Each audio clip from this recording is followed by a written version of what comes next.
За парламентын засаглалын чиглэлээр судалгаа хийсэн, ном бүтээл туйруул гаргая гэвэл гаргачихсан. Олон жилийн ажлын дадлаг туршлагатай ийм чадварлаг эмэгтэй Улсын их хурлын тамгын газрын дарга ерөнхий нарийн бичгийн даргын энэ албан тушаалд одоо нэр дэвшиж орж ирж байгаад миний хувьд бол талархалтайгаар хүлээж авч байгаа. Үндсэн хуулийн цэцгийн гишүүн гэдэг энэ одоо хариуцлагатай нэр хүндтэй хуулийн оргил болсон энэ ажлаасаа өөрийн саналаар татгалзаж парламентын арчиллалыг бэхжүүлэхийн төлөө зориг гаргаж орж ирж байгаа танд би бас талархлаа илэрхийлмээр байна. Өнгөрсөн цаг хугацааны амаргүй үеийг гишүүд янз янзаар тайлбарлаж байгаа. Манай парламентын туршлагатай бараг л одоо шинэ гишүүдэд хичээл заахаар олон жил суудсан ах нар маань хүртэл одоо ямар нөхцөл байдал байснаа өнөөдөр ч ойлгож байгаа мүү гэмээр л зүйл одоо заримдаа ярих юм. Парламентын ардчлал, парламентын засаглал бэхжүүлнэ, доктортой байлгана, энэ ардчлалын үн цэнийг бэхжүүлнэ л гэж байгаа бол улсын хурлын гишүүний энэ парламентч хүний үг хэлэх, үзэл бодлоо илэрхийлэх эрхэнд нь халдахгүй байх ёстойгоос л эхлэх ёстой. Үндсэн хуулийг сахин хамгаалсныхын төлөө аль нэгэн бойкотны одоо үр гүйцэтгэсэн нөхдүүдийн гар хөл юм шиг ярьж байгаад би бас харамсаад байна.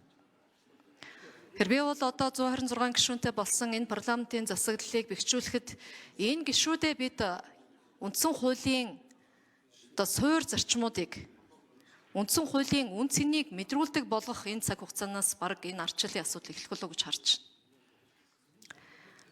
Их хурлын гол үйл ажиллагааг зохицуулдаг дэгийн зөвлөх хийн та.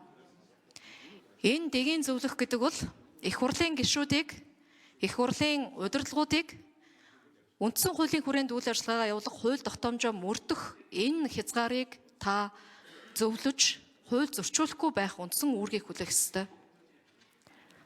Харамсалтай нь өнгөрсөн цаг хугацааны одоо явцад бий болсон үр дүнгээр дэгийн зөвлөж чадаагүйгээс өнөөдөр бидний хамгийн туршлагатай, хамгийн одоо улс төрийн карьерийн хувьд ирээдүйтэй байсан улс төрч эмэгтэй албан тушаалаа огцрох хэмжээнд хүрсэн гэж би бол хардаг. Тийм учраас энэ дэгийг зөвлөж байгаа хууль эрх зүйн талаас нь тайлбар гаргаж өгж байгаа нөхцөл байдал дээр хэн нэгэнд зориулж биш хуулийн талд ажилласаа гэж би хүсэж байгаа. Энийг ч таныг би хийж чадна гэдэгт бүрэн итгэлтэй байна. Дараагийн асуудал бол байнгын хороодын зөвлөхүүд их хурлын тамгын газрын ажлын албыг бэхжүүлэх, чадваржуулах чиглэлд бас танаас би илүү их үр дүнтэй ажлууд гарах байхаа гэж ингэж итгэж байна. Танд ажлын өндөр амжилт хүсье.